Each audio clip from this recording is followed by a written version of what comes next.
I know circular economy will mint the next billionaires. Aside from AI, circular economy will mint it. There's this thing with the grades where you just have to be a little bit insane. What's that about being a creative entrepreneur? Well, I think the insanity is more about doing things that people don't just seem to understand at that point in time. It doesn't make sense then. So everybody's like, why is this guy doing this? What's this about? What's in this? A smart leader surrounds himself with people who are most times smarter than him. If you surround yourself with dummies, you're going to be a dummy. In fact, you attract your kind because no smart person will come and work with a dummy. Like, they will spot your foolishness from where they will leave you.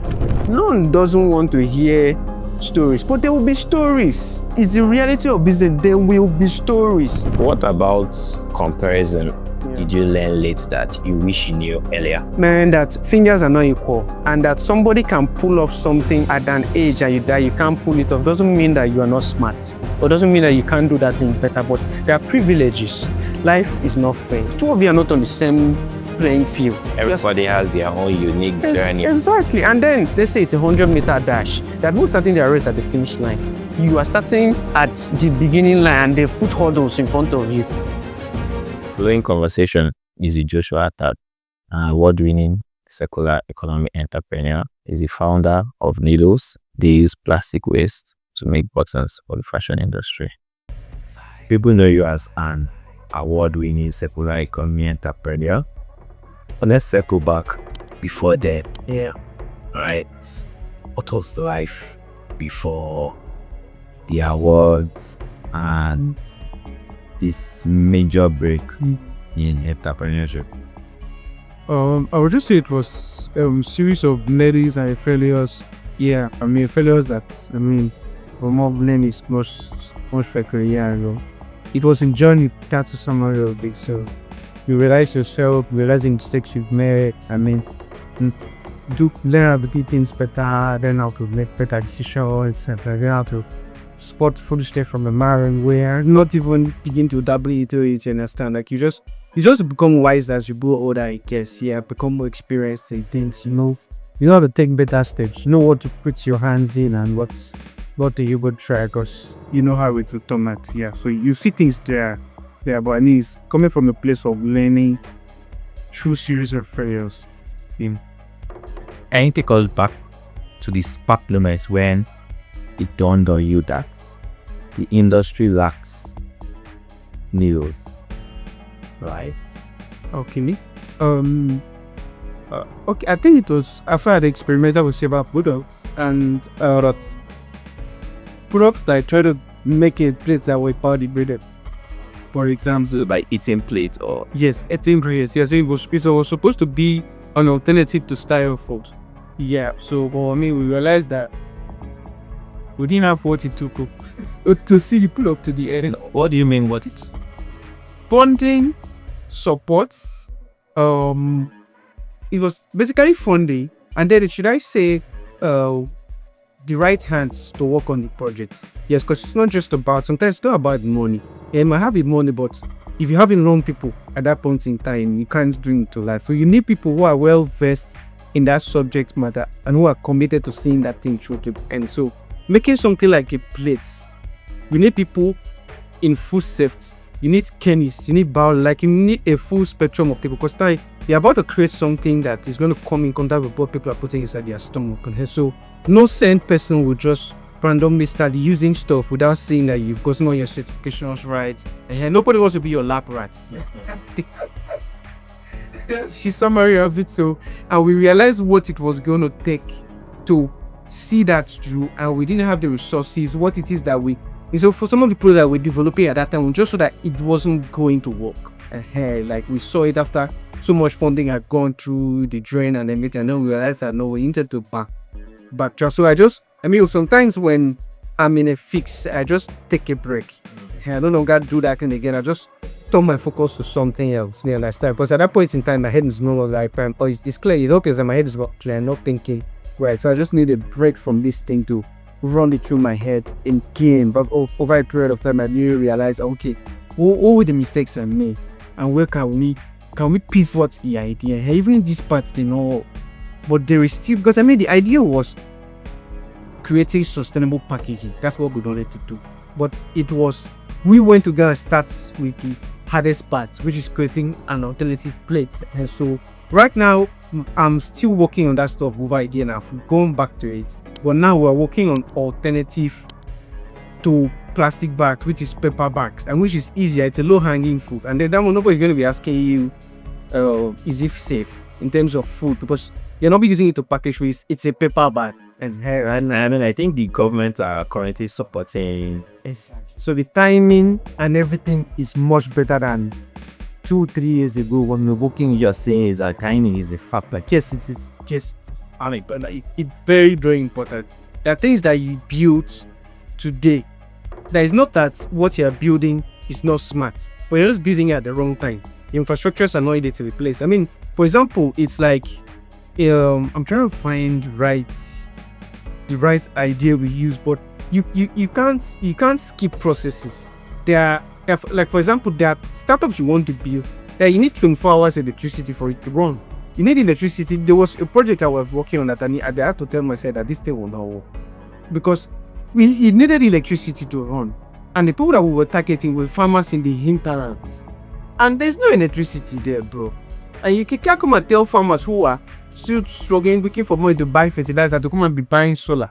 It does just. Yeah, right. That's jokey, and that's the thing. So I mean, you have to, like, after all said and done, yeah, this idea is sharp, this idea is great, but can this thing work? And if it works, can it? Because I promised myself years ago that I was never going to build a business I was going to depend on grants and help to survive or donor fund money. So if able, it has to be, yeah. So with or without, yes, the grant funding can help us in the early days to figure ourselves out. But there's a come a time that this business can run by itself. And then, so with or without these grants, because they don't plan on. I know how stressful pitching is. I know how stressful that process is, going from one pitching competition to the other, participating in this boot camp. There's a point in time I really just want. In fact, at this stage already, there are things I don't apply for because I just want to focus. I want to build a business. And so, I mean, I used to tell people, if it gets to a point where I realize that this business cannot work, find the next 9 to 5. But see, my journey felt there. Seriously, yeah, because it's your years that you are wasting. So you really don't want to waste it working on something that you clearly see that this thing does not have the future, but you're just working maybe for the height or for whatever reasons people work on stocks that you clearly see that does not have a future. You understand? So I want to know that this thing I'm working, building has a future. It will work. It can work if the right structures are put in place. And then focus on putting those structures and not just build a nice to have cool businesses. So it's cool, it's nice, it's innovative, but I'm a businessman. No, just exactly. It can't withstand the pressures. It can't withstand real competition. It can't withstand, like, when the wind blows, and you now realize that how much it was chaff. So the wind will blow. Profound. Yeah. I just want to pick on that and pivot a little bit here as to why buttons and why the fashion industry. Was there a feasibility study that you had? Okay, yes. So when I initially started making the products, I took it to some people in the personal industry. I pitched it to them, and I could see that they were welcoming. So there were other ideas that I worked on. You talk to somebody, and they're like, he said, that person is never going to permit me occupying that stuff. But when I pitched it to them, like, you could see that enthusiasm. In fact, people pre-order. There was a time I stopped taking people's money because I didn't want this. I didn't want pressure. Yeah, so the first set of people, I could handle them because they were my friends, they knew me. But taking outside that money and then you don't deliver in the time frame that you gave them, point you're trending on Twitter, that is scam people. So at that point, I had to stop here. Like, give us time, let us build out this product, we'll come back for you. But listening to the feedback from the market, it was obvious that if you create this product, people will buy.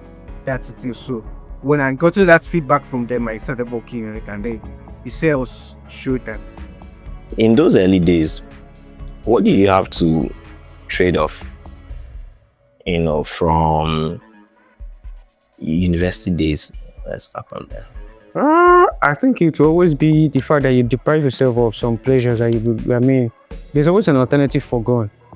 For if you want to get this, you have to forget this. So, maybe they'll spend that money on sneakers, spend that money on some, buying stuff that would have made you feel good, but you're like, let me invest that money in this course, invest that money in buying data.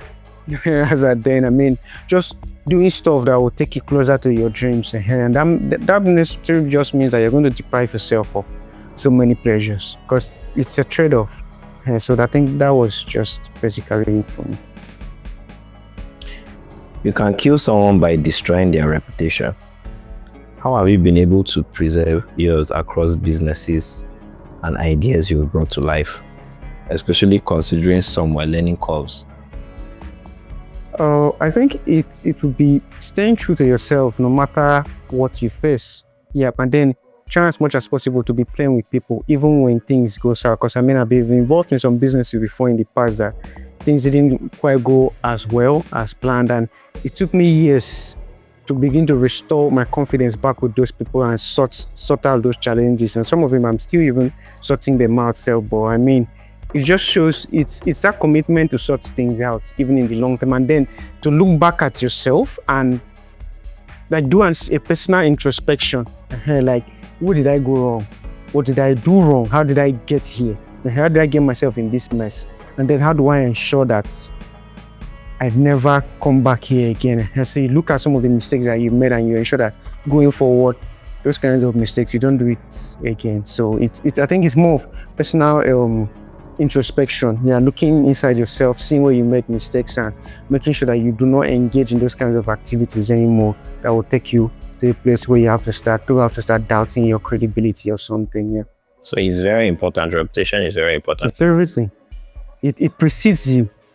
Yeah, because I mean, there are levels where you get to and nobody's going to come and meet you. They will just do a check on you with people that you will never get to meet. And then your name is mentioned.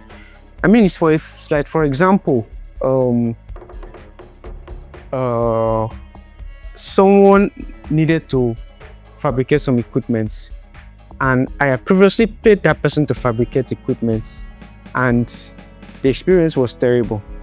So now one of my friends now comes to me much later. We're having a discussion, and I previously had told him about my experience because I mean, we're entrepreneurs, we're in the same space, you understand? So I shared my pains with him. I lost money paying a machine fabricator, and the machine never came back. And then funny enough, a couple years later, that same guy that I paid money to that didn't deliver now pitched to this my guy that he could build equipment for him. The guy didn't give me the job. Because I mean, of course, there's something to fall back to. He hasn't seen, and you already know someone personally that's had a bad experience with you. So you understand? So that guy would never know why that job never came. You understand? He doesn't know that we've had that discussion. So your whatever it is that you're doing today is a seed against tomorrow. So you're planting something. So if you mess your name up today for whatever quick buck you're trying to get right now, one day to find it. Yeah, you'll pay that price. You'll pay for that stuff. The way I think about it, right, I think about reputation as a double-edged sword. Yeah.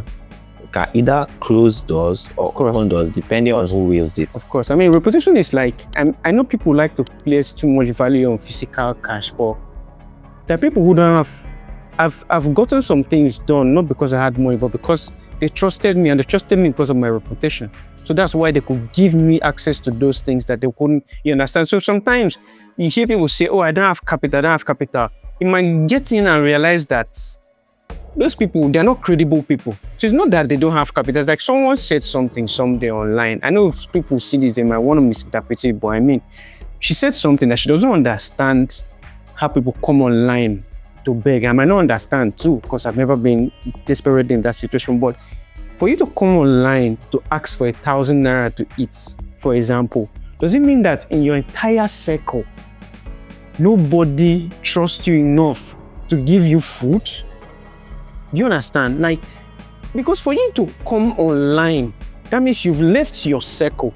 There are things that you need that you can get within your circle. And there are things that you need that you know that you need to reach out for higher help. You understand? But for food that you've not eaten for that day, so it doesn't mean that like your friends, because I was telling someone the other day that I can never go to bed hungry because most of the people that I have around me, even if I run out of money tomorrow, it's not possible.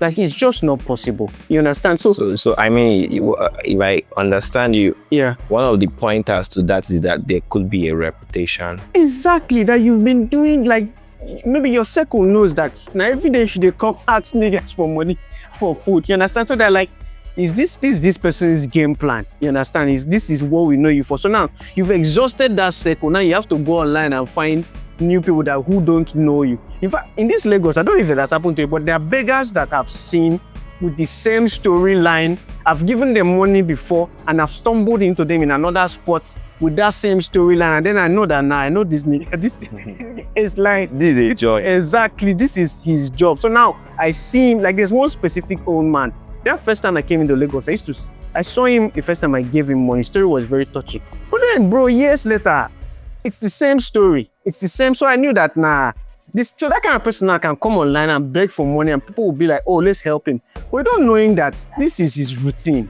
You understand? And people know him, and that card no longer, the card is now declining because everybody knows that this is your game plan. So your reputation, that credibility, I mean, that's what we're talking about here. It gives you access to things that financial, this thing might not be able to give you access to. Yeah, because in fact, for you to access some level of finance, you need reputation too. Because there's money in this world, that's the truth. I know people like to paint as if, yes, there's scarcity, but there's wealth. There's wealth that people are looking for where to dispense that wealth, but they just don't trust you. Because there's nothing to show that you can handle this level of. And no same person wants to commit.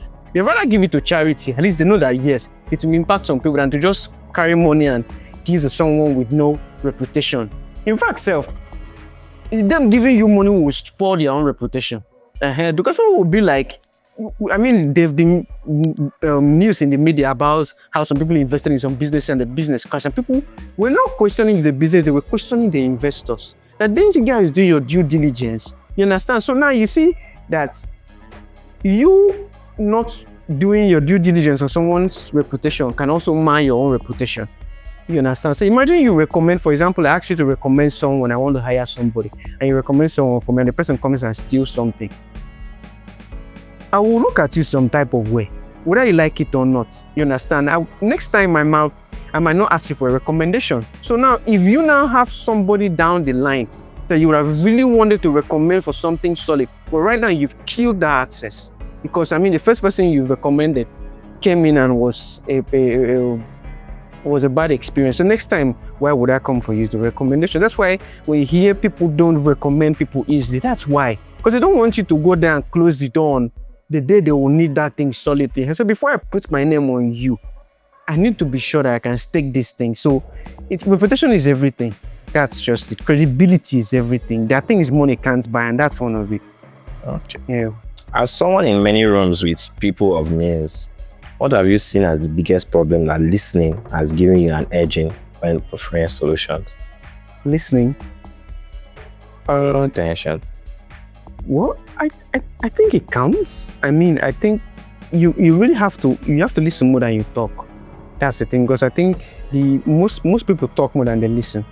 Yeah, so they don't take time to actually hear. In fact, you building a business self, you have to listen and listen attentively, or to your customers, to the feedback they're giving you. Sometimes the feedback might not be verbal, but the feedback might be in the fact that your sales is dropping. So you can see that this thing is not working. People might not be, for example, you put out a newsletter and people are not signing up. There's a reason why. So that's like, if you don't listen to that and start to do like investigations, you understand, like, okay, what am I doing wrong? What is not working, and why is this not working? Maybe even go as far as begin to ask those guys that, okay, what's up? Why are you not subscribing to this stuff? Why is this stuff not working for you? Is it that this stuff is not solving your problem? And that's why you may not realize that maybe it's your price, or maybe you're not just solving a problem for them. You are just building a nice to have, and that's the thing. So listening, yeah, it's an essential skill. People need to listen more. I mean, what drives you? The love of winning or the hate of losing? I don't know. I think what drives me is more of I just want to live a life that at a certain, when I get to a certain age, I'll look back and I'll have less regrets. I know I lived it the way I wanted. I designed it and I lived it that way. I did things that made me happy.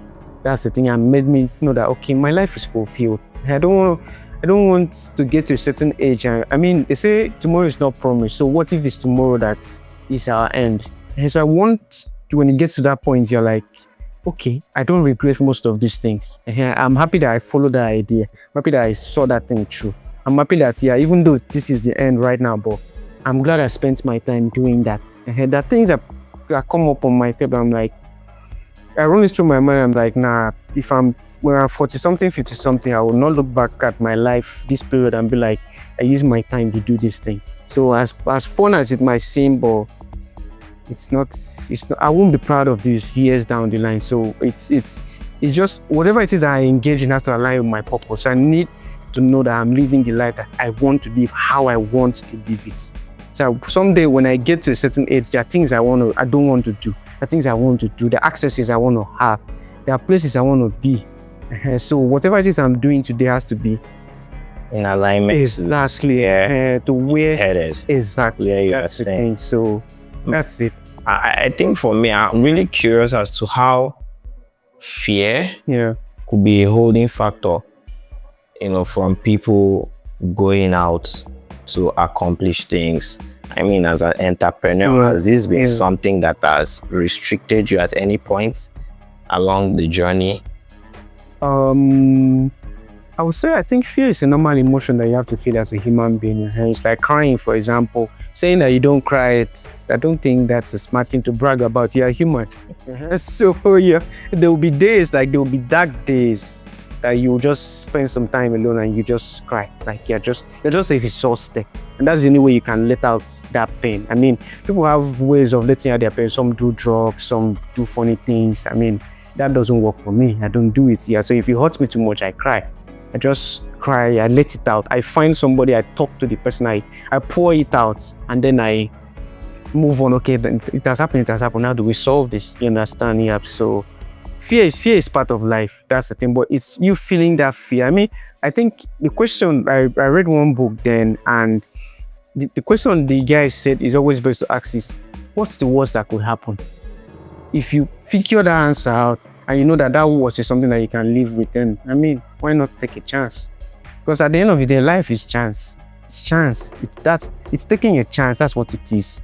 That's the thing. It's taking a chance when it never seems like, this thing will work. But you're like, let's just, if you work, fine. If you no work, no while.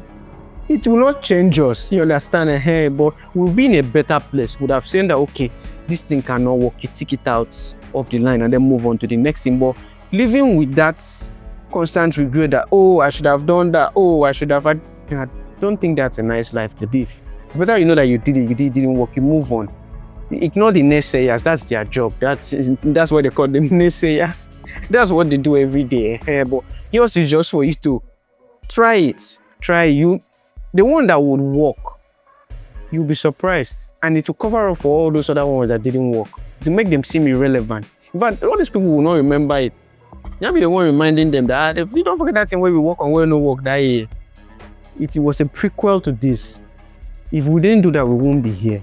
Yeah, I mean, I listened to something by Mr. Easy. Yeah. He did this TEDx, and it was, I believe the title is Artists Beyond Borders. And he was talking about, I think the journey that really interested me in that was his journey from moving to Ghana for studies. He's actually a Nigerian moving to Ghana for studies. Then from moving to Ghana to doing illegal gold mining, from illegal gold mining to founding his own startup, the startup crashing, then moving back to Nigeria. And what really interested me in all of that journey was that when he finally became a musician, some of the things that he implemented in music were things that he picked up along the journey. Of course. And he said, I went to school and I studied engineering, but it was not engineering that actually I picked up in that school. What I picked up was some of the linguas that I used in the music. In the illegal gold mining, what did I pick up? I picked up the heart. So, like you said, it just boils down to the fact that every part of the journey is very, very important. And like you said, it's also a prequel to the main. We'll never see it, but one day you look back at it and be like, that's why I mean this. The summary is own your journey as a person. Never don't play that comparison game. That's something I learned late in life, and I'm glad I finally knew. Don't. Your journey is unique. It can never be the same with another person's. That someone is doing something by 25 and you do yours by 45. Yes, it might look like the person is faster than you, but really, when you get to that 45 and you achieve that 45, you know why it happens that way. At that point, you will not see, but it will make sense much later. You'll figure it out, because if it had happened to you at that time, there are chances that you won't be the person that you are currently. That's the thing, because life is time and chance. Yeah, so some events in your life can alter your destiny, and then for that to happen, these things have to happen this way. So just own your journey. That's it. What about comparison? Yeah. Did you learn late that you wish you knew earlier? Man, that fingers are not equal, and that somebody can pull off something at an age that you can't pull it off doesn't mean that you are not smart, or doesn't mean that you can't do that thing better, but there are privileges. That's the truth. Life is not fair. I think I got to learn that much. Life is not fair. It's something you have to realize. Was this something you cried about earlier? Yeah, sure, of course, definitely. I felt bad. I knew that I could do that thing, but I was wondering, why am I not able to get to that level at this point in time? You understand? But other people are getting there, and you realize that you're not getting there. Two of you are not on the same playing field. You understand? Everybody has their own unique journey. Exactly. And then there are people starting their race at let's say it's a 100-meter dash. There are people starting their race at the finish line. You are starting at the beginning line, and they've put hurdles in front of you. You understand? Two of you can never get there at the same time. But it doesn't mean that you won't get there if you persevere. But it definitely would be longer. That's the thing. So that's something I had to come to self-realization, and then I just know that we're not running the same race. If you are doing your thing, I'm happy for you. I will get there in my own time. Everything will happen in my own timing. We will get there. Most importantly, I'm not doing things that don't align with my values and goals as a person. That's one thing I would never go against. So whatever, as long as I know I'm on point, I'm giving this my best, we will get there. We will. We definitely will. With the circular economy, especially with the trajectory that it's going right now in Nigeria, how important is environment and timing with the innovations and technology that are actually coming out at this point in time? It's very important. There are things that you need to build. You need to be in an environment that supports it. First of all, the saying "no man is an island." It's very important. You can't execute things on your own. It's not possible. You need all the support. You need infrastructure. You need systems. You need structures. So if you're not in an environment where that has been built, you will struggle, or you most likely not even be able to bring that thing to life. Whereas somebody else is an environment where all those things have been put in place, and what the person is doing in 1 month, it's taking you 6 years to achieve.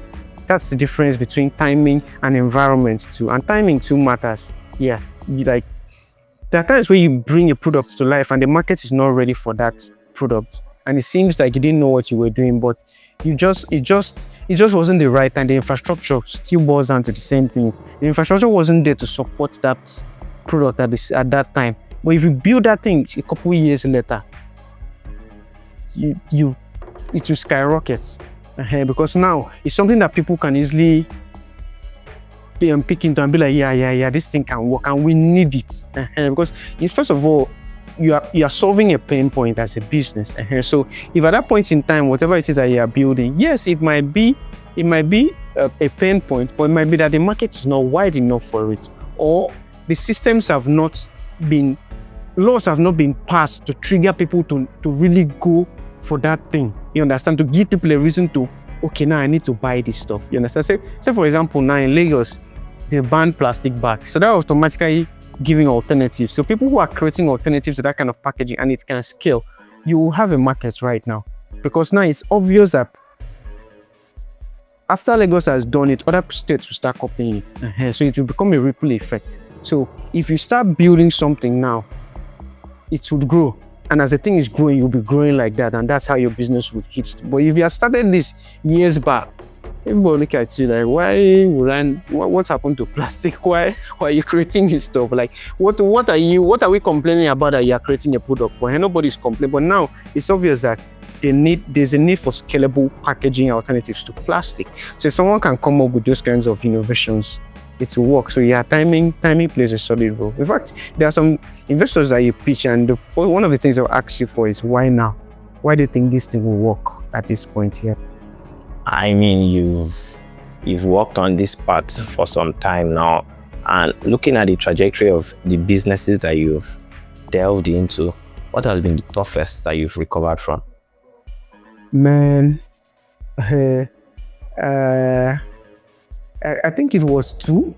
One was trying to manage people's finances. I was trying to it was more like a crowdfunding type of stuff. What business was that? Okay, I think the first one was crypto. It messed me up in ways I can't put in words, but it messed me up solid. Yeah, I was struggling to recover from that. And then I got into agriculture, trying to, I still use the same crowdfunding thing, but I thought it was going to work because the first one, I figured out, okay, maybe it didn't work because it was cryptocurrency. And then cryptocurrency was, because when I got into crypto, I did not understand. It still boils down to this thing of understanding what exactly you're venturing. So you got into the business and didn't understand exactly how it works. So I started making some investment decisions, and when the challenges of the crypto business came, man, that story for another day, but it messed me up solid. Yeah, so I was recovering from that, and then I now said, okay, fine, let me venture into agri. And then I now got into the trading part of agriculture, and then I didn't really. So what was the trading part of agriculture? Okay, so buying and selling agricultural foodstuffs. Oh. Yes. Across, is it across states? Yes, interstate. Yes, so I didn't understand the challenges of that business. I felt it's something I could just disrupt, just get in, then I was young, just feel like, oh, you've read one book about how someone built something and they disrupted the business, so you just feel that you can get in there and do something, you get in there and recognize that, oh my guy, you're not the first person to think of this stuff. There's a reason why people have gone into that thing and backtracked. And if you want to do this, you're going to be in this thing for maybe 10 years. 10 years means you're going to raise money, you're going to lose money. And then, so if I had seen things the way I see things now, I would never have used, because what made me fail in those things was the kind of money I raised. I raised loans from people, promising them returns in specific periods of time that I did not understand that the business was. In fact, for the first 2 years, I wasn't even going to be able to see that kind of money back.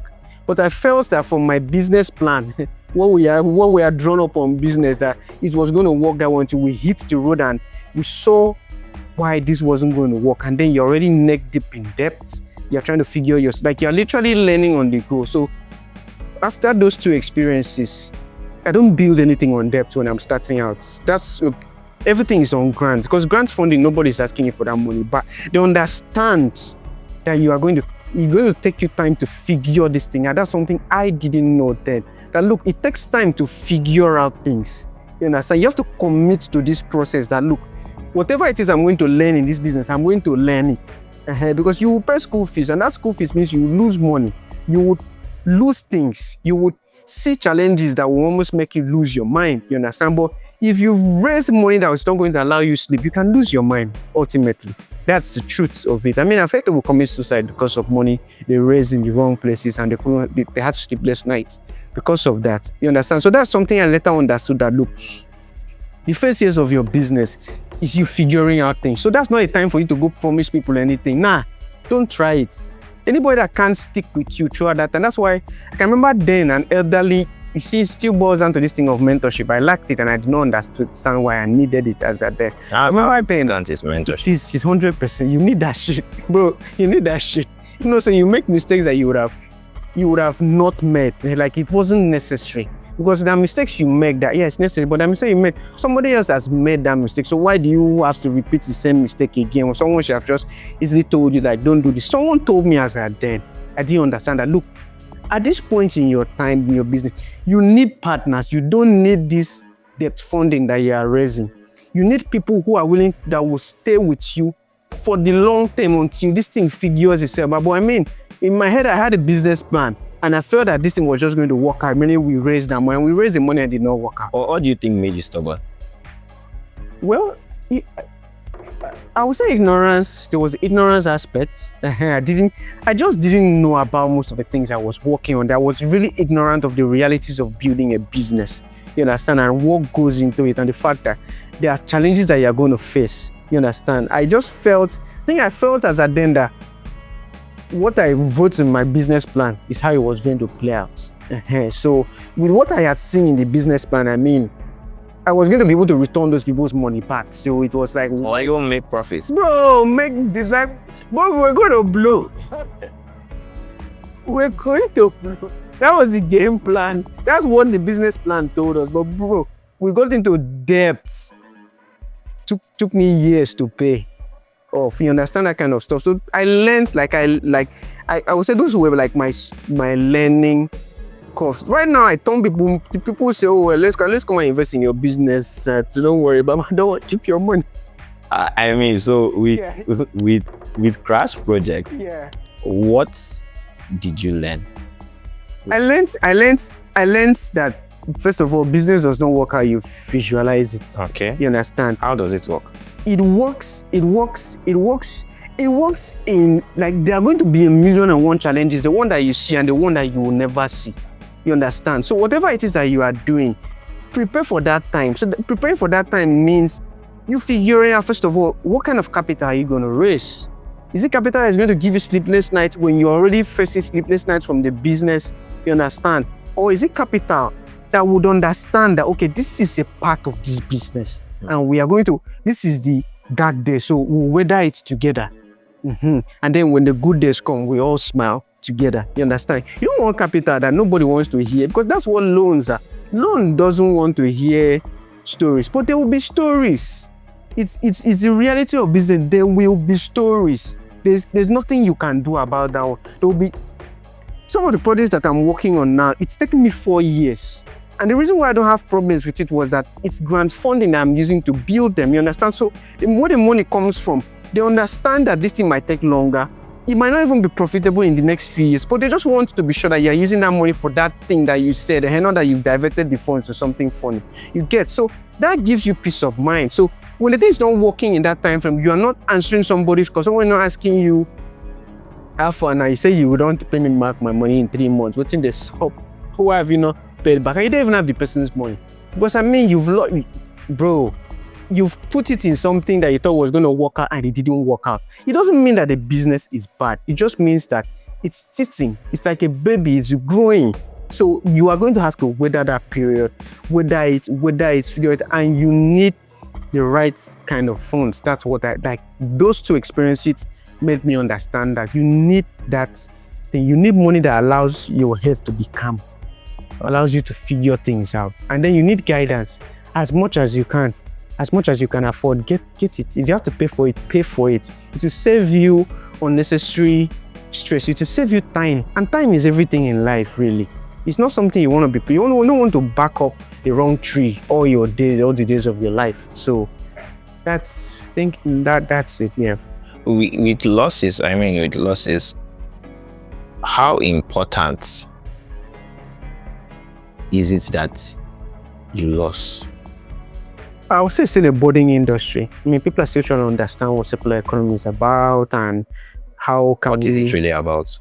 It's the idea that, so the way nature created and designed things, nature creates things and those things run in a loop. Say, for example, a plant comes up today, it dies and becomes fertilizer. So that plant does not become waste for somebody to deal with. It becomes a resource for another cycle. Do you understand? So it's that things operate in a cycle. So there's no point where it leaves that cycle to become a problem. It becomes one resource becomes another resource, and it's a constant resource and it keeps on turning. So it's about trying to redesign the way manufacturing, the way the world works, to think secularly, that when you're creating a product, think about the end of life. Don't just create something and put it inside the market. What happens when people no longer need this thing that you create?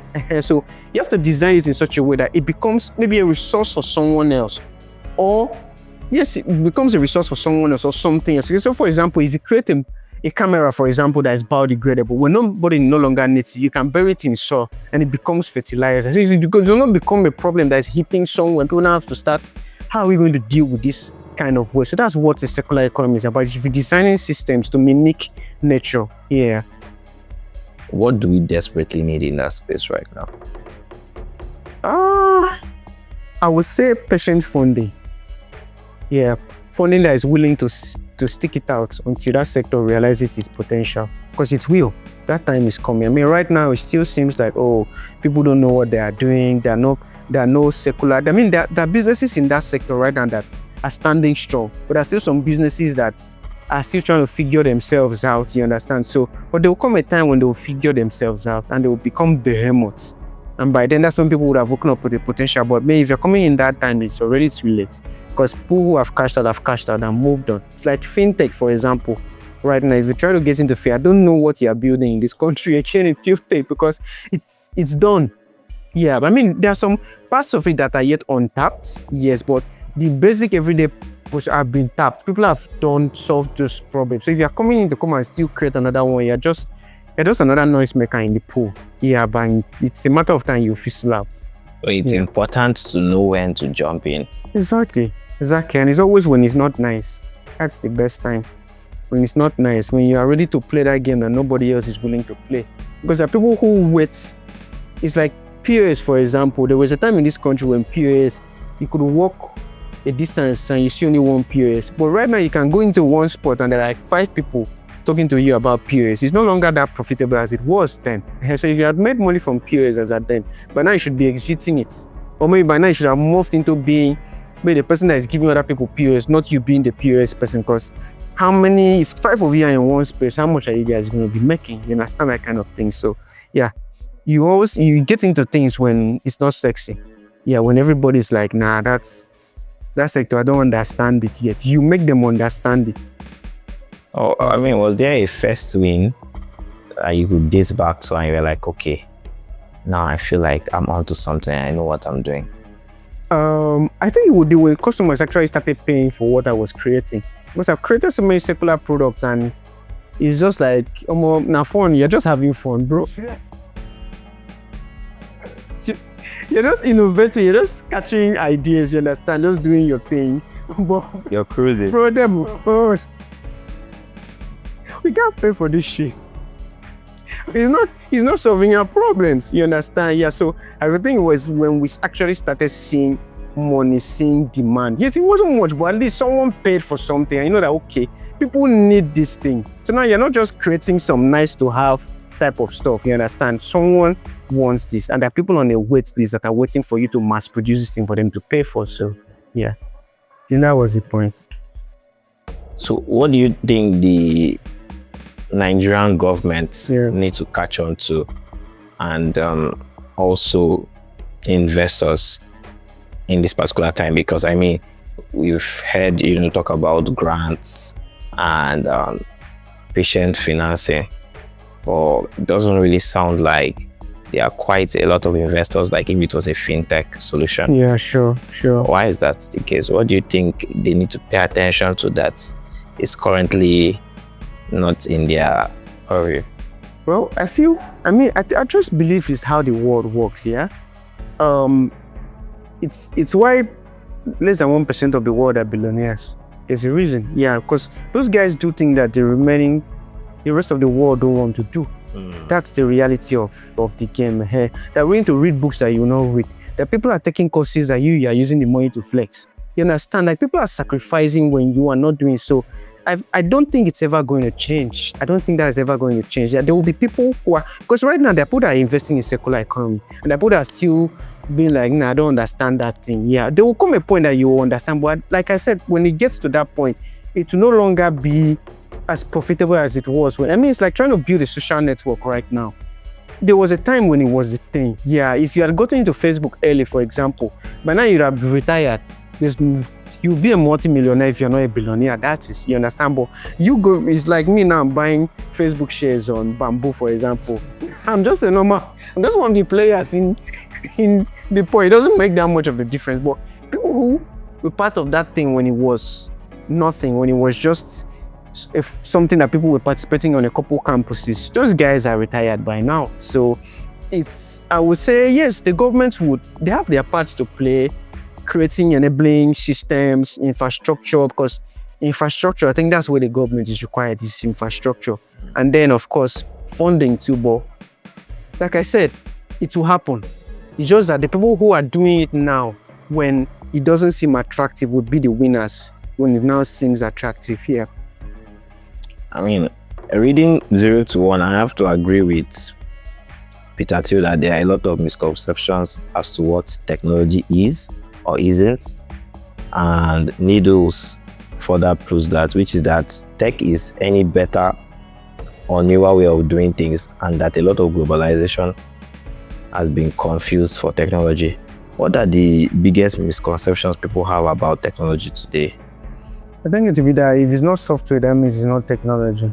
Yeah, that's just it. So I mean, I think you said something in EcoSpace that we believe hardware technology is as important as software technology in addressing climate problems in Africa. Yes, it is. It is. Okay. Yeah, because there are things. Africa needs a lot of infrastructure. Like we are lacking in that. There are things, there are solutions that you try to build. If there's no internet penetration in that location, it will not work. It will not work. Yes, it seems like, oh, it has succeeded in the US, but you can't do copy paste here because there's no internet where you want to build your product. There's no light. So what exactly do you want to build? You understand? So we need to do the dirty work. That work that doesn't seem fun. That work where the returns will not come in maybe in the next 5 or 6 years, if not more than self. So people need to commit to that work. And that work is not software. It's not at all. Because software it's not easy. It's not easy, but it's easy. That's the thing. Hard infrastructure, building things, putting things in place that you will not see that money in the next 5 years. But you know that when those things are in place, it will be like, it's like a foundation for you to be able to build the skyscraper. You can't, if you try it, I mean, it has happened. You've seen the space. They build it a couple years later, they've shut down. It's not that the founders didn't know what they were doing, but the timing is wrong. There's no enabling environment for that thing that you are building. The infrastructure has not yet been built, so you just cannot scale. It will not work. I mean, in the future, what are we looking at hardware technology-wise in the circular economy in Africa? It will be products that solve core problems that we are dealing with. Like what? Like recycling, infrastructure, like equipment that at scale to be able to collect and process waste and recycle it. It will be power, yes, because I mean you can't do anything without power. That's the power, like that. In fact, that's number one. That's one of the reasons why the manufacturing sector hasn't really scaled that much in Nigeria, because we are still grappling with, you have to, like, it's like you are building the entire value chain. You have to want to start a business, you have to think of power, you have to think of internet, you have to think of you're thinking about everything, and how really you are just one person. There's no narrowing of a focus. Exactly. So it will take you time to figure out all those things. So if there are enabling environments, like for example, someone has sorted out power, so you also know that, okay, you're just coming in to build on that layer here. So you don't have to figure out that one again.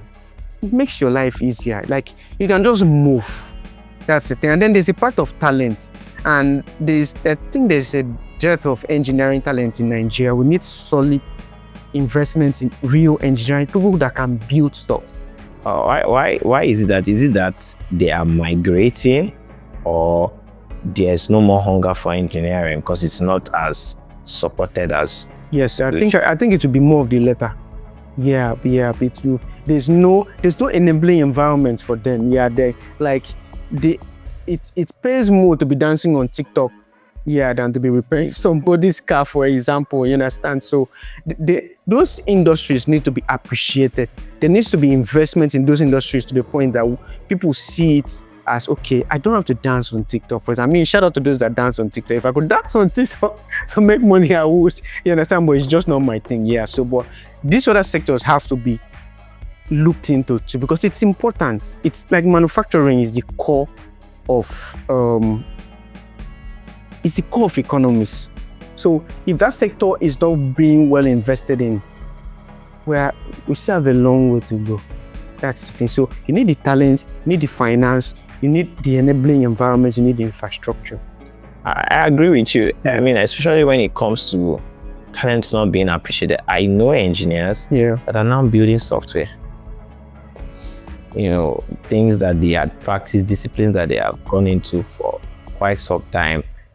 They do not have any enablement to gain expression, right? So they just rather channel their focus in another direction. Exactly. What has been the loudest distractions in your life? Where did they show up most clearly? Especially as a builder, as an entrepreneur in the society you find yourself. Okay, I think I would say it's when you're trying to compare your journey to another person's own. Yeah, it can distract you. Comparison is the thief of joy. Exactly. I think it will be comparison. I think there was a time I was in that phase, and now I'm past it. Yeah. So I just know that things will happen when it's going to happen. As long as I know that I'm putting in the work, not that I'm sleeping and hoping that things will happen. Yeah, but I know it will. Yeah, when the time is right.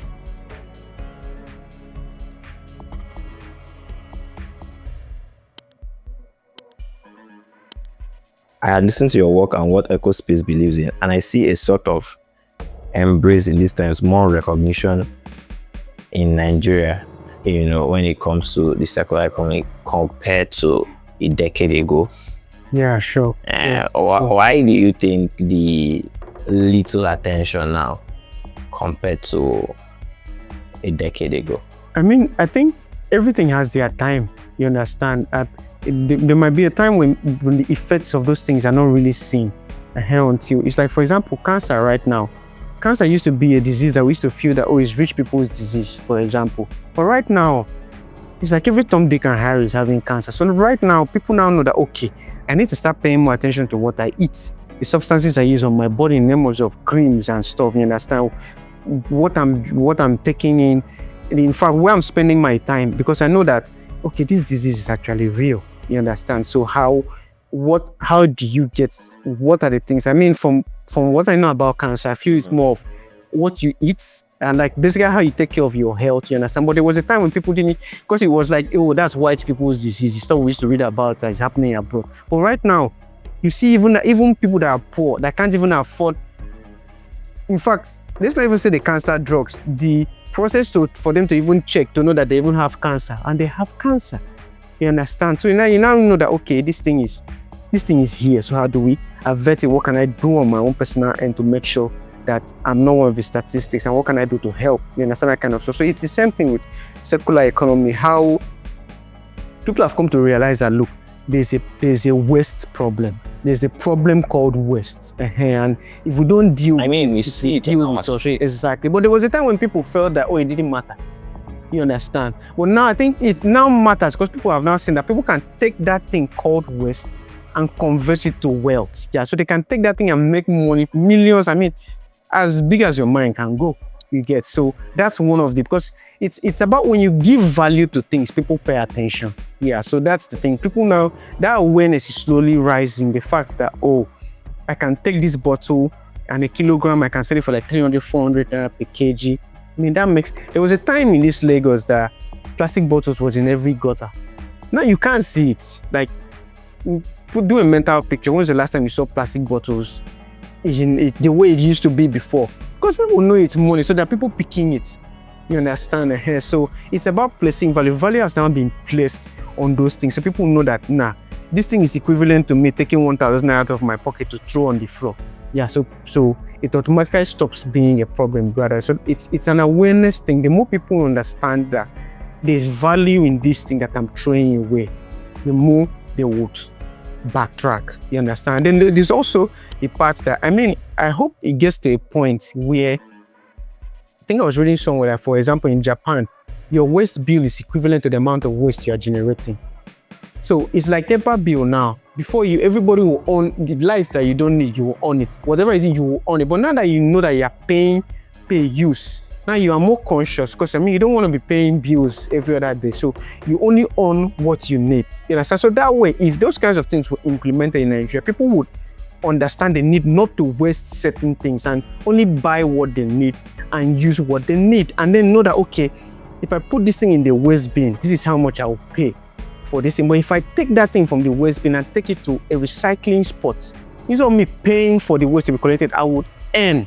You understand? Then people's actions would automatically change. You understand that kind of thing? People will now invest more in fact, it will also have a ripple effect on the businesses. Because if I know that, for example, these are 2 drinks that I want to buy, and I know that if I buy this drink, when I'm done with the drink, I can sell that bottle and make money. But if I buy this drink, the manufacturer will put it in a package that is not recyclable. So that means when I'm done, it will increase my waste bills.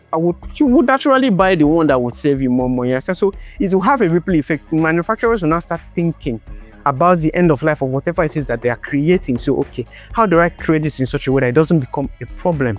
It becomes a solution, an avenue for other people to make money. You understand? So it has a ripple effect, yeah.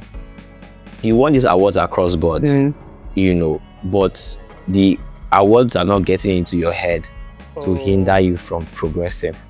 Okay. Right. So let's talk about what it takes to win all these awards, grants, and recognition, you know, across boards, and still not being afraid to start it. Well, I would say it's just about you knowing that it's just part of the journey. So it's not something to lose your mind about. It will come. Not let it get into your head. Exactly. That's it. I mean, and it's like it's just a step in the process. So there are like a million steps. Where you are, another person has surpassed it. So why are you doing as if you're the best thing after sliced bread? I mean, it's great that you are making progress here, but I don't think that should be what will make you lose focus. Yeah.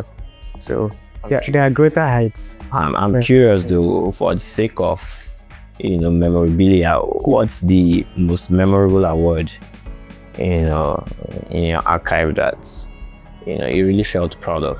I think right now, yes, it's not an award.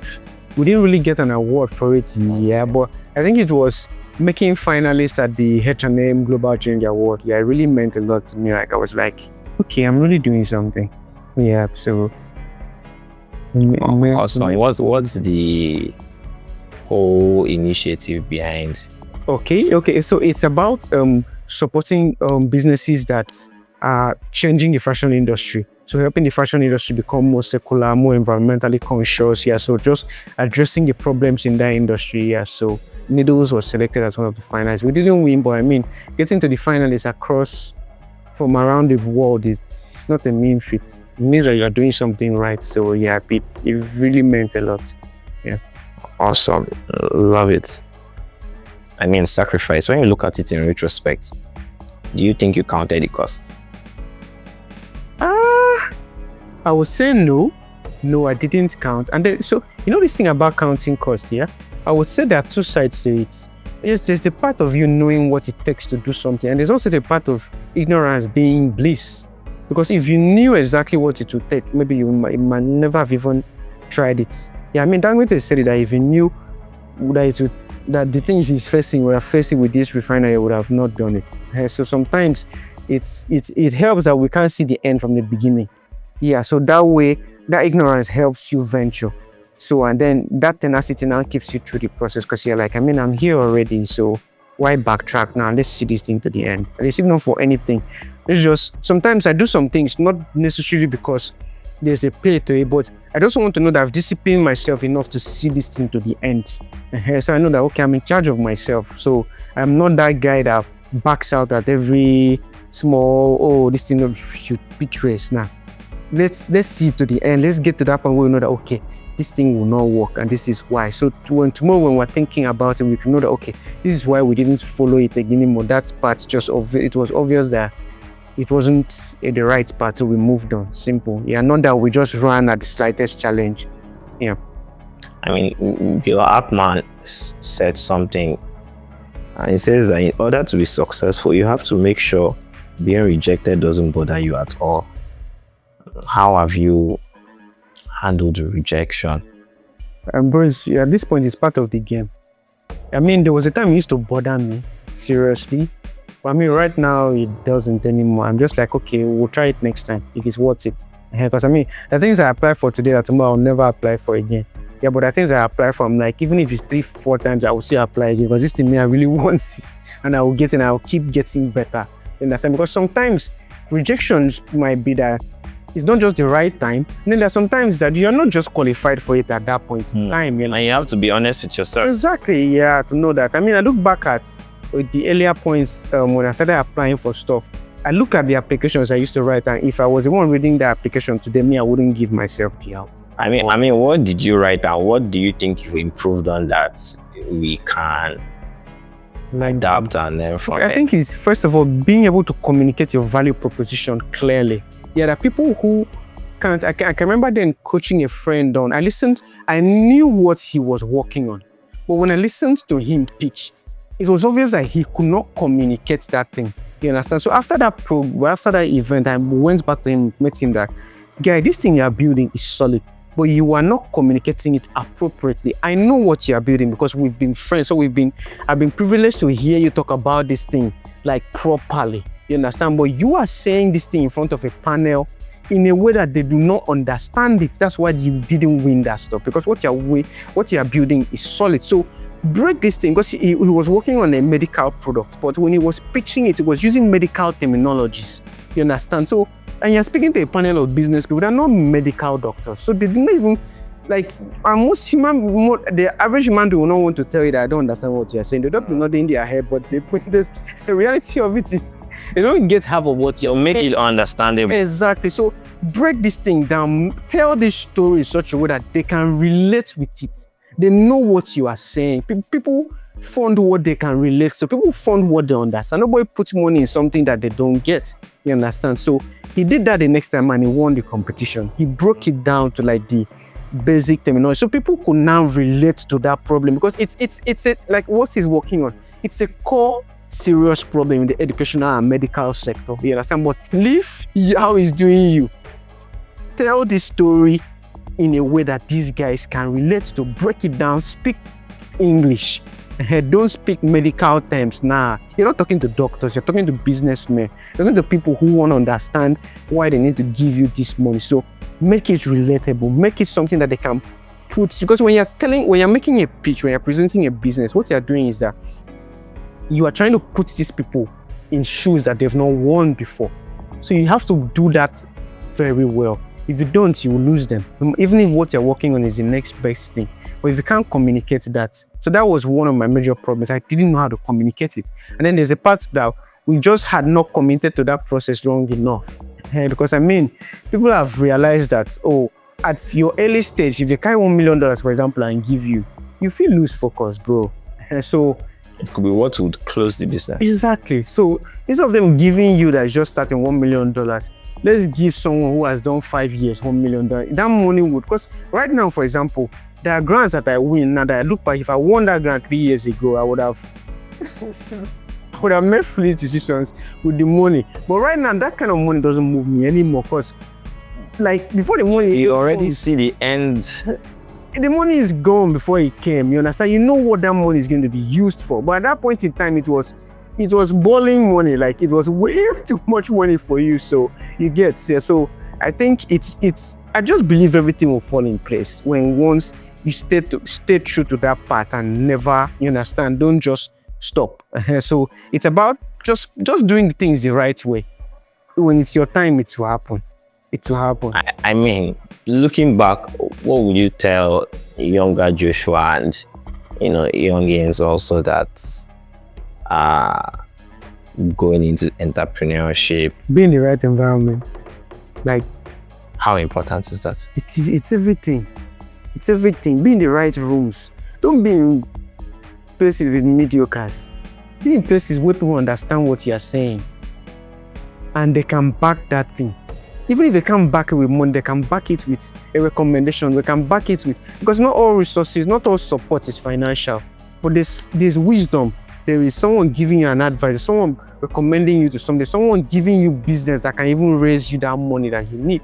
You understand? So whatever it takes, man, be in the right environment. Like, whatever it takes, emphasis on that word, whatever it takes, be in the right environment for that thing that you want to do to thrive. Because I mean, the right environment is over 80% of the issue. That's it. It's like picking a seed and planting it in the wrong soil. There's nothing you will do. It won't just germinate. Even if it germinates, it will not give the same returns as if you have placed that seed in the right soil. So why do you want to put yourself in the wrong soil? So like that, if I And why do you want to put yourself in a position not to grow? Exactly. So like whatever it takes for you to be in the right environment, speaking to the right people, be there. Don't be around. Only if you need to pay premium. Bro, pay it. I don't even bargain. Pay it. Be there. It's everything. Everything will just fall in place. There's a reason why people pay for expensive schools for their children. This is not that they are spending money, though they don't have what to do with money. No, they know who they are going to meet in that place. There's a reason why they are there. It's on purpose. It's calculated. It's not gamble. Yeah, so take calculated steps. Know where you are going. And ask yourself, what do I need to get to that place? And make sure that most times it's always just be in the right environment. That's it. So that's I think that would be like the number one thing I'll tell myself, be in the right environment. And then 2, seek guidance as much as possible. Yeah. And then, yeah, I mean, I've made my mistakes, so that's it. I mean, you've talked about the right environment. I'm also curious as to how partnership can also help you accelerate, the vision on this journey. And apart from that, also the thoughts of humility as a leader. Yeah. Right? Because like you said, sometimes people don't just want to admit that they don't know everything. But how important is it, to be humble? Well, first of all, a smart leader surrounds himself with people who are most times smarter than him. Maybe not in his field, but at least in other fields. If you surround yourself with dummies, you're going to be a dummy. In fact, if you're, first of all, you attract your kind, let's start with that. Because no smart person will come and work with a dummy. Like, they will spot your foolishness from where they will leave you. That's the truth. Because you're going to create an environment that is not conducive for them, so they will not stay. You attract your kind. That's something you always have to remember. So if you want to constantly attract the caliber of people, you have to be that person.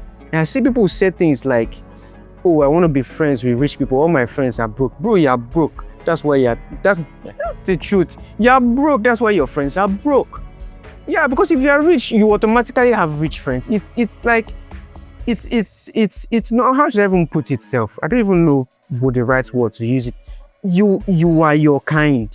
So if you're complaining about your friends, check yourself first. Why is it that you continue attracting those same kind of people? There's something in you that is calling to them. Because if there was nothing, you will not be there. You won't be in places where those kinds of people are. You won't you won't listen to the kinds of things they listen to. You understand? It's by association, and there's something in you calling to those kinds of people. So if you want to be, I want to be friends with rich people, you be rich. Work on yourself first. Because I mean, even also you're going to be a wannabe. That's what you're going to be. You're going to be that guy that is constantly always disturbing rich people. You always want to be in their picture. You always want to be carrying their bag. You're like a bug. And that's the last thing you want to be in this life, man. You don't want to be a bug.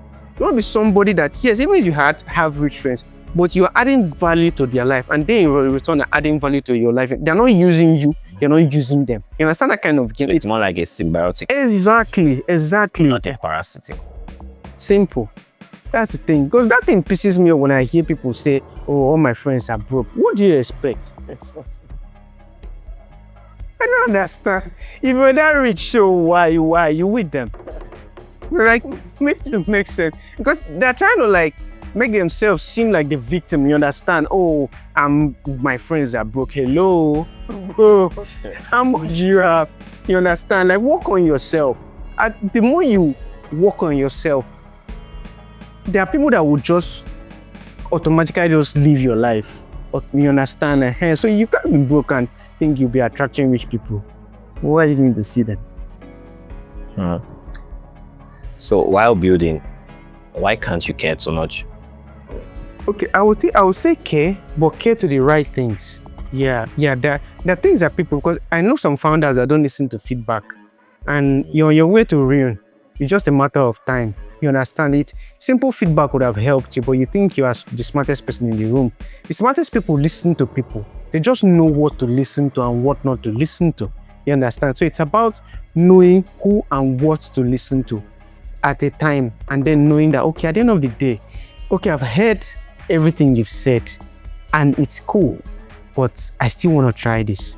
You understand? And I'm willing to, I mean, it's like I was listening to one investor. She said something that she will not back a founder that she asks, what are the potential pitfalls? And the person says none. She's not giving you much, because it means that you've not thought through your idea. You understand? You feel that, oh, I mean, it's like me when I was starting out business those days. How I write it in my business plan is how it's going to play out when you realize that it doesn't work that way. So a real founder is someone that knows that there are challenges that I've seen. There are the ones that I've not even seen that will definitely play out, but I'm committed to making this thing work no matter how. And then if I realize that, okay, it doesn't work, then fine, it pivots to something else. You understand? It doesn't have to be, it might be the next. I think that's where humility comes in, because I see some founders, that thing lacks in them. They feel they're building the next Facebook. So whatever advice you have for them is shit. You understand? Until they realize that they were dumb. It might take you the first 5 ideas, the 6th one finally works. But if you had listened to feedback, maybe you wouldn't have spent $1 million on the first one. Wow. You understand? Maybe you have spent like $50K and realize that, oh, this thing doesn't work. And then you still have $950,000 still. Hey, that makes sense. A smart person listening to you knows that, okay, yeah, he thought it out. I mean, because everybody knows that it's not everything. It's somebody that invests in Ponzi schemes that expects everything to work. You understand? A smart person knows that out of 100 things, it might be 10 that will work, and that 10 will cover for the 90 that I've lost. You get here, but they just want to know that 90 you gave it your best, not that you just went in there and, oh, this thing will not work. Oh, sorry, I'm out. Or you went in there and poured money to the problem instead of using your mind to try to solve something. So you just wasted those people's money, wasted their trust, wasted everything. You understand that kind of thing? So that's it. There's that part of humility, you understanding that, okay, what if it takes me the first 10 ideas and the 11th one becomes that $1 billion idea? How would I do things differently? Would I spend this money? You understand? Because once you live with that consciousness that this thing might not work the way I think it will work, you will retrace your steps a bit more. You make more smarter decisions. You'll be like, okay, instead of us spending this guy $1 million, maybe let's bargain it. Or instead of us acquiring this asset now, let's hold off on it. Let's try it. Let's rent somebody's own equipment and try it first. You understand? So we rent this guy's equipment, we run it for the first 1 year, and then we see what we've achieved in this 1 year. Then we have enough data now to commit these resources to acquiring our own equipment. You understand? It makes more sense now. But if you're not thinking through those things, you think that, oh, it will work. Money that you would have used for something else, or money that you would maybe have even returned to your investors, or not even spent. Maybe use that to pivot to the next thing. You wasted it, and then you're not out of money, and then you start throwing blames around. It's the economy, it's the government, it's the investors, it's that of.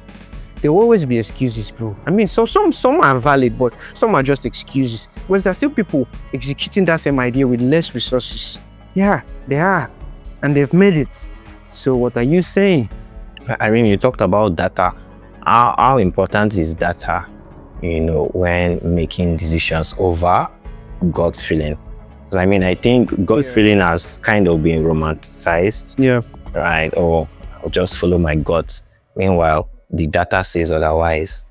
Well, I would say you have to know when to rely on data and when to rely on your gut feeling. There are times when the data says otherwise, but you commit to that thing. I mean, right now, there are some sectors you want to invest in this economy. A sane person will tell you, yourself in your own sane mind, say, oh, this thing no go work. But you're like, let me just give it a shot. I know I might lose. You understand? That means you go in with full confidence that you will lose. But you just don't want to live with the regret that you didn't try it. You understand? It's better you lose and you learn than, oh, I never tried it because of what data said. Sometimes data can be wrong. Yes, it can be. Because there might be things that data was based on that it didn't take into account. And now you've come to realize that, but you realize it when you've committed to that process and then you prove that data wrong. I mean, I saw a quote that stuck with me so much during my youth service days. Yeah. It says it's better to try and fail than to fail to try. Exactly. You don't want to live with that regret. Exactly. So that's why you now have to know, when once you live with that consciousness of the fact that you can fail, you now know, okay, now let's take this thing one step at a time. So instead of us going at this problem with 20 million, let's scale it down to 2 million, see what happens. And so if with that 2 million now, we'll be able to see that, oh, okay, maybe this thing, we really shouldn't do it. So we pivot to something else. So with that 2 million, I'm gonna own more. There's potential in this thing. You add another 5 million. Like that. There's this thing with the grades where you just have to be a little bit insane. What's that about being a creative entrepreneur? Well, I think the insanity is more about doing things that people don't just seem to understand at that point in time. You understand? It doesn't make sense then. So everybody's like, why is this guy doing this? What's this about? You understand? What's in this? But the day it now makes sense to everybody, it's always too late. That's the thing for other people to start running. If you're running, you're just going to be one of the many people. So yes, so that for me, it's you have to be ready to be wrong. When you know that you are right, yeah, you just know, you don't know how to explain it to people, but you just know that you are right. You know that what you are seeing in your mind, that only you can see at that point in time, that you are right, and you're willing to stake whatever it is that you have on that thing to just prove it that you are right. And it's a matter of time, everybody will come to see it. I think it's very important to bet on ourselves. Yeah, of course. Of course. You bet yourself first before anybody bets on you. If you can't bet on yourself, no same person will bet on you. You're a joke. That's what you are. That's the thing. Because you want another person to take a risk that you're not willing to take. That's anybody that does that with you, the person is foolish. That's the thing. Because you will not value whatever other person is bringing in. But when you've committed to that process, when somebody adds something to it, you will value it much more. That's why most investors will not give you money when there's no sweat equity. You've not done anything. It's just an idea in your head, and you think you can raise some. No, maybe go and talk to your dad. He will give you money. It's family. But even your dad said there's a level. There was a time I used to raise money from family, and they got to a point and they were like, "Look, we're not giving you any other money," because Please walk all back through that. Because it wasn't working. And then as at then it was mommy's money, so I knew that if he finishes, I can always go back and they would give me. But it came to a point when she was like, look, we're not doing this anymore, you understand? If you are going to take this money, I'm going to take it out from the money I'm meant to give you, you understand? So now you are using your money. So now you're going to feel it at every point in time when you make stupid decisions. Because at that point in time when the money misses, she's the one feeling it. I mean, how was that for you, experience-wise, when you started feeling the impact of it? Hey, it made me now realize that, okay, now I need to value resources, you understand, and calculate every spend, like maximize every single resource to the barest, I mean, there are days I go to markets to buy, because when we're building some of the equipment that we are building, I follow, because I want to understand, if this thing doesn't work, I want to be able to explain to somebody why that thing didn't work. I want to understand it fully. So I go to the market and I'm bargaining with these people at the market to the point that they start calling me names. What's in the happen now? Why are you bargaining? I'm like, you don't know where this money is coming from, or you don't know how many years it took me to get this money that you're saying. So don't expect I'm just going to come and trade at any price. I'm going to make sure that I'm getting the best deal that I can get before we part with this resource. So that I know that, okay, yes, when we spend that money, it was worth it. You understand? But if it's not your money, you feel that it will always come. So you will be doing like this. You'll be spraying it around. But when you start feeling it, you know that, okay, I need to look at these things twice. I need to run this thing in my mind 2 times. Like the decisions now that I make, I spent 3 days thinking about it. Not that I can't make it like now. Yes, the money is there, but we spend this money, now this money is not going to come back. So are we doing the right things? Is this thing right? Should we hold off a bit? Should we do this thing tomorrow? Should we do it with people? Should we use somebody else's resource at this point in time? Should we just wait? Or should we, okay, let's go with this. Let's commit to it and see whatever comes out of it. We're ready for whatever will come out. You understand? So it makes you more accountable. That's the thing. So you're not living life on oh, don't worry, there's always another one coming. Nah, there has to be accountability. That's it. Thank you so much. Yeah. It's been a pleasure. I mean, looking at the future, what is the future you envision for circular economy in Nigeria and Africa that you say, based off my gut feeling, Yeah. based off the vision I have with my own stake in the industry, all things being equal, Yeah. this is where I see us going. This is what I expect in the next half a decade from now. Yeah.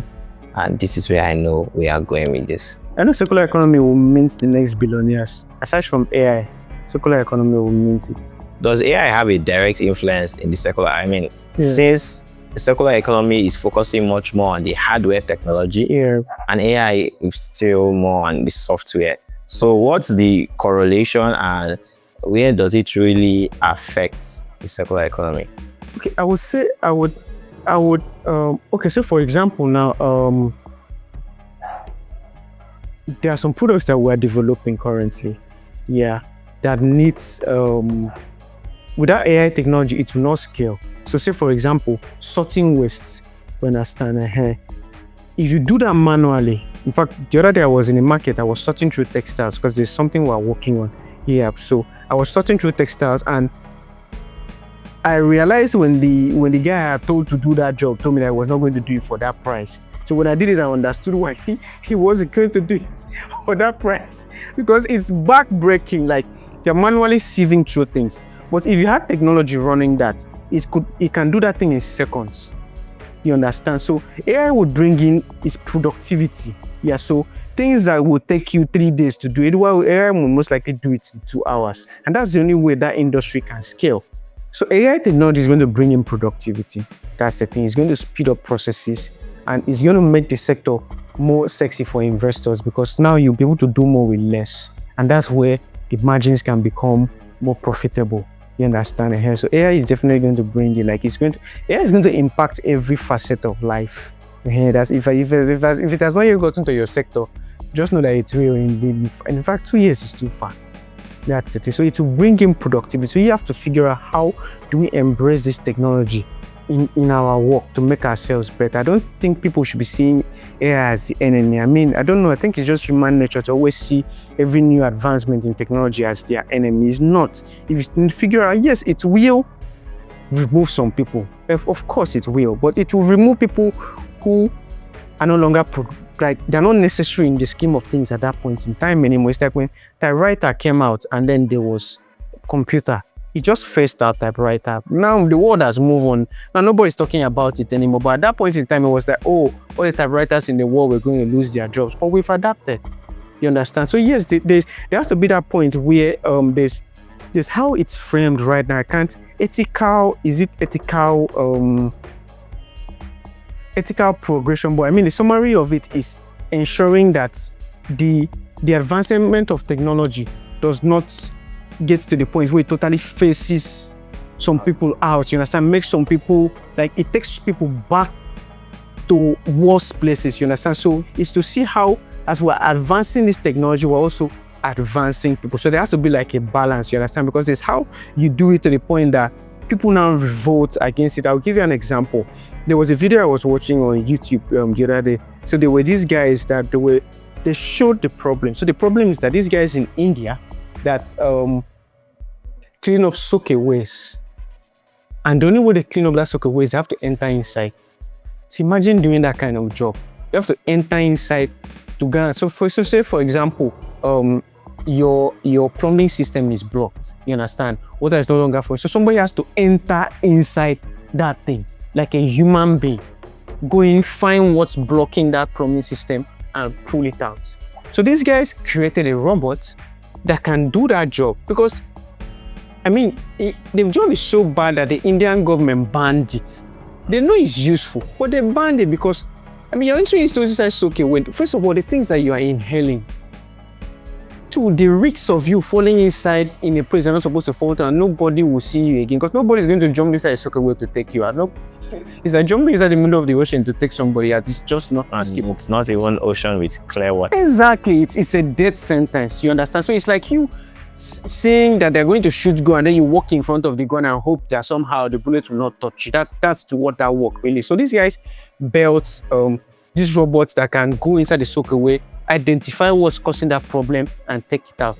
But now those guys started fighting them because they felt that they were going to take their jobs away from them. Because I mean, these are people, anybody that has an alternative will not want to do that kind of job, you understand? But they don't have alternatives. That's the only job they are qualified for, to do and make some money. So what these guys did was incorporate them into the workforce, upskill them in such a way that they didn't see them as competitors anymore. They saw them as partners, you understand? So they now saw themselves as part of this new project, not that this new project was going to make them irrelevant. So these guys upskilled them. They now became people that were good diving soakaways yesterday were now people who were building robots.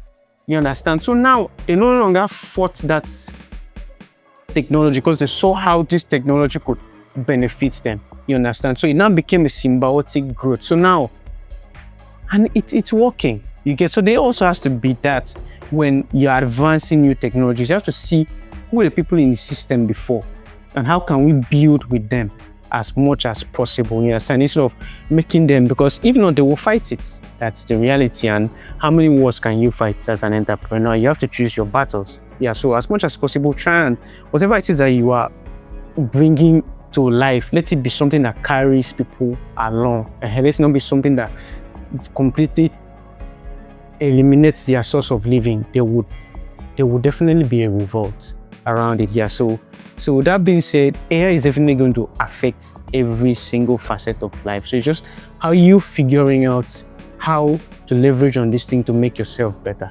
That's the thing. Because if you do not do that, then there will come a point in time where you will be irrelevant. It's just how the world works.